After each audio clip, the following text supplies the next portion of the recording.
ক্ষমা করে দিও আমাকে। আমি তোমার জীবনে ভালো মানুষ হতে পারিনি।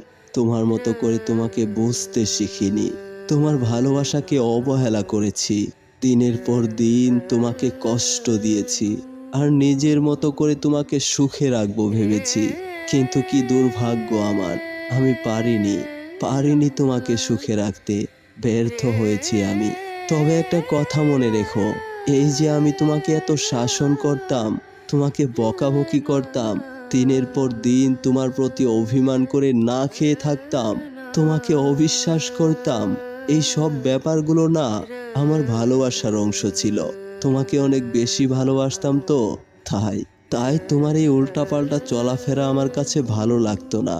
জানো, আমি খুব পরিষ্কারভাবে বুঝতে পারতাম তুমি দিনের পর দিন আমার সঙ্গে মিথ্যা কথা বলে আমাকে ধোঁকা দিয়ে যাচ্ছ। তবু আমি সহ্য করতাম। আর তুমি যখন অনেক বেশি ধোঁকা দিতা, তখনই তোমাকে বকাবকি করতাম। কেননা আমি যে তোমাকে অন্য কারোর সঙ্গে সহ্য করতে পারি না। তুমি বিশ্বাস করো প্রিয়, তোমার মাঝে যে আমার জন্য ভালোবাসাটুকু রয়ে গেছে, সেই ভালোবাসার ভাগ আমি আর কাউকে দিতে চাইনি। তাই তো তোমার প্রতি আমার এত অভিমান, তোমার প্রতি আমার এত অবিশ্বাস। ভালোবাসি যে তোমাকে, কিন্তু কি অদ্ভুত, এই তুমি আর সেই তুমি নেই। কেননা তোমাকে যে আমি তোমার মাঝেই খুঁজে পাই না। যদি আমার কথা বিশ্বাস না হয়, তুমি নিজেকে আয়নার সামনে একবার দাঁড় করিও। তুমি তোমাকে চিনতে পারবা না। অনেকটা বদলে গেছো তুমি আর তোমার মাঝে নেই। হয়তো তোমার এই সুন্দর মনটা অন্য কাউকে বিলিয়ে দিয়েছ, তাই চলে যাচ্ছি। আমার ভালোবাসার দাফন করে যাচ্ছি তোমার থেকে অনেক দূর।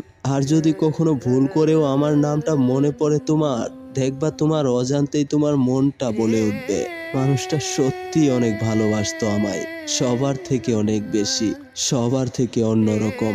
প্রিয়তম, ভালো থেকো তুমি, সুখে থেকো। ও হ্যাঁ, একদিন তোমায় কথা দিয়েছিলাম তোমাকে অনেকটা সুখে রাখবো, তাই ক্ষমা করে দিও। প্রিয় দর্শক, আমাদের আজকের গল্পটি কেমন হয়েছে জানাতে ভুলো না। আর ভালো লাগলে অবশ্যই একটি লাইক করে শেয়ার করে দাও বন্ধু বান্ধবের কাছে। তাছাড়া আমাদের সাহায্য করতে আমাদের চ্যানেলটি সাবস্ক্রাইব করো। তো আজ যাচ্ছি আমি মাসুদ, আবারও দেখা হবে অন্য কোনো গল্পে। ভালো থেকো, সুখে থেকো। Bye bye.